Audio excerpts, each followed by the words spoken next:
Salut, c'est Cyril, je te rejoins à nouveau pour te parler d'un livre. Donc aujourd'hui, on va parler d'un livre d'Eckhart Tolle.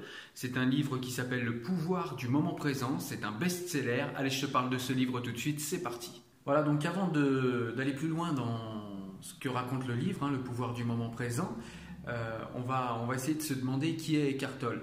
Donc Eckhart Tolle, c'est tout simplement un Canadien d'origine allemande qui est né en 1948.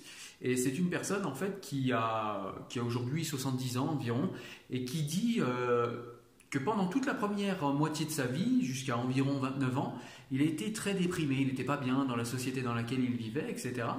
Et puis à 29 ans, il a subi une transformation intérieure. Et à la suite de cette transformation intérieure, il a décidé de se mettre au chômage et puis il a vagabondé un petit peu ici et là en vivant dans un état qu'il décrit lui-même, je le mets entre guillemets, en état de félicité profonde. Voilà, et donc ensuite il est devenu conférencier, il est devenu écrivain et guide spirituel.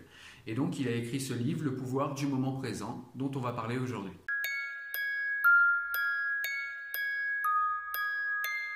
Donc de quoi parle ce livre? Donc comme on peut le comprendre au titre, Le pouvoir du moment présent, c'est un livre qui nous invite à rester ancré dans le moment présent, à éviter d'aller dans des projections futures qui peuvent être problématiques problématiques en plus pour rien, puisque personne ne peut prédire le futur. Et puis il ne faut pas aussi rester dans des amertumes passées, dans des problèmes passés, dans des choses qui sont passées. Et il nous invite à rester vraiment ancré dans le moment présent.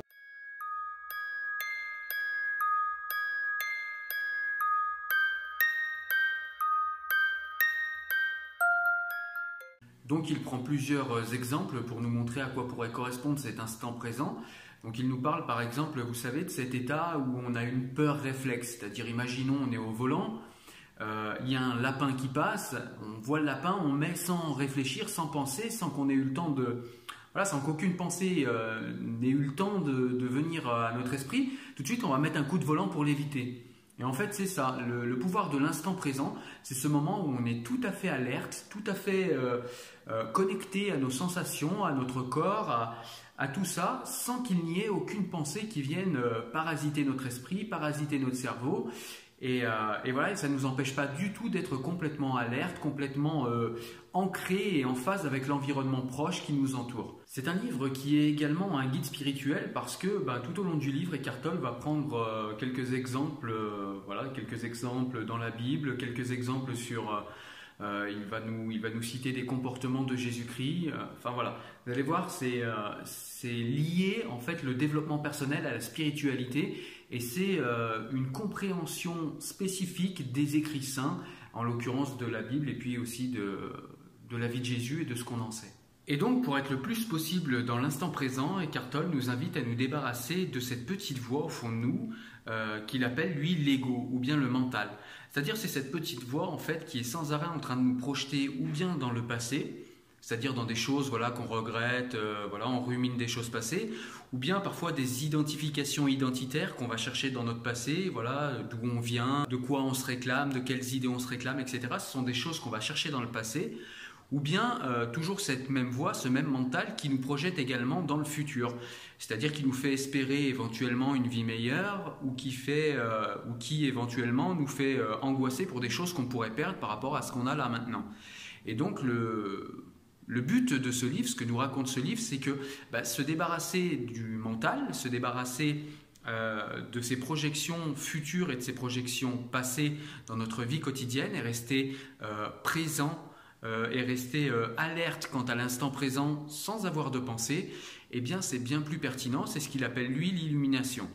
Alors évidemment dans le livre on n'est pas dans quelque chose de complètement utopique, on comprend bien qu'on a besoin quand même de projections dans le futur, ne serait-ce que pour prendre un rendez-vous chez le médecin la semaine prochaine. Vous voyez ce que je veux dire? On a quand même besoin parfois pour des raisons pratiques, de se projeter dans le futur ou bien d'aller chercher dans le passé. Mais on n'a pas besoin constamment d'être dans le passé, constamment d'être dans le futur, au point qu'on n'est presque plus jamais dans le présent, tellement cette petite voix tourne en boucle à l'intérieur de nous pour nous projeter des pensées, un flux de pensées, et ce flux de pensées qui nous est totalement inutile pour vivre l'instant qu'on est en train de vivre là tout de suite, c'est-à-dire l'instant présent. Et donc pour se débarrasser de ce mental, de l'omniprésence de ce mental, Eckhart Tolle nous propose plusieurs solutions. Donc la première, ça va être le fameux lâcher prise, hein, bien connu des bouddhistes. D'ailleurs, il y a dans ce livre quelques références bouddhistes. Donc ce fameux lâcher prise qui consiste à lâcher prise sur le flux de pensée, à l'observer, à le laisser faire et à l'observer et à détourner son attention petit à petit au fur et à mesure de ce flux de pensée.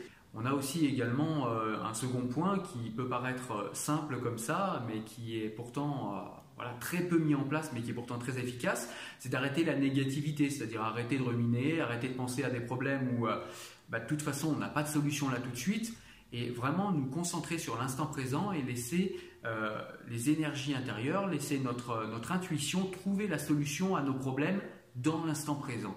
On n'aurait pas forcément besoin là tout de suite de ruminer à des problèmes, etc. Ça ne nous aide pas en fait. C'est quelque chose qui est très important dans le livre et qui rejoint assez ma pensée à moi hein, de toute façon. C'est pour ça que je vous parle de ce livre aujourd'hui.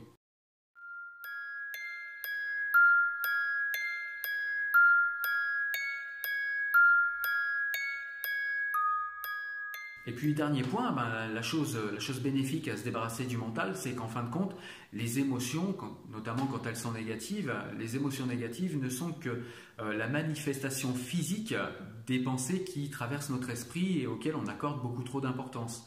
Et du fait qu'on soit, comme je vous l'ai dit tout à l'heure, dans des ruminations passées ou bien dans des angoisses pour le futur ou des choses comme ça. Voilà, et c'est donc les émotions ou bien même parfois des manifestations physiques vraiment, c'est-à-dire l'accélération du cœur, la transpiration, parfois pour ceux qui font un peu plus d'anxiété, les mains moites, etc., les mains qui tremblent. Et bien tout ça en fait c'est simplement des manifestations physiques et des pensées qu'on laisse parasiter notre esprit tout simplement. Donc voilà, je vous ai résumé le livre. Évidemment, c'est beaucoup plus étoffé dans le livre, c'est beaucoup plus précis, c'est beaucoup plus expliqué dans le détail, dans la profondeur, avec, comme je vous l'ai dit, des exemples qui prennent en compte la spiritualité, etc. Donc vraiment, il faut aller voir ce livre. Et puis, ce qu'il y a de bien aussi dans ce livre, c'est qu'il y a vraiment des exercices pratiques, c'est-à-dire des choses à mettre en place dès que vous avez terminé le livre. D'ailleurs, dans le livre, plusieurs fois, il nous enjoint à agir après le livre, hein, pas seulement à écouter ce livre et à l'écouter pour se donner bonne conscience, pour se faire du bien, et puis après on pense à autre chose, et puis on continue notre quotidien. Non, c'est vraiment un livre qui doit vous pousser à faire des expériences, à essayer les exercices qu'il donne dans le livre, et puis après à les continuer s'ils vous font du bien, ou à vous arrêter si ça ne sert à rien pour vous. Mais pour avoir essayé moi-même quelques-unes des méthodes qui sont dans le livre, je peux vous dire que on pense qu'on veut de tout ce qui est l'aspect spirituel du livre et tout ce qui est l'aspect métaphysique, on va dire.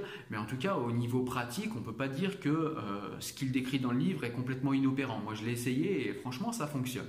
Voilà, écoutez, on arrive à la conclusion de ce livre. Hein. Je peux que vous inciter à le lire et à mettre en place ce qui est écrit dedans. Vous verrez, ça va vous filer un coup de main pour vous sentir mieux au quotidien, pour avoir plus de capacité, de résilience. Vous allez voir, c'est très très très très intéressant. Voilà, je voulais également vous parler dans cette vidéo, en profiter pour vous parler d'un nouveau partenariat avec une librairie en ligne, hein, avec un magasin de vente de livres en ligne.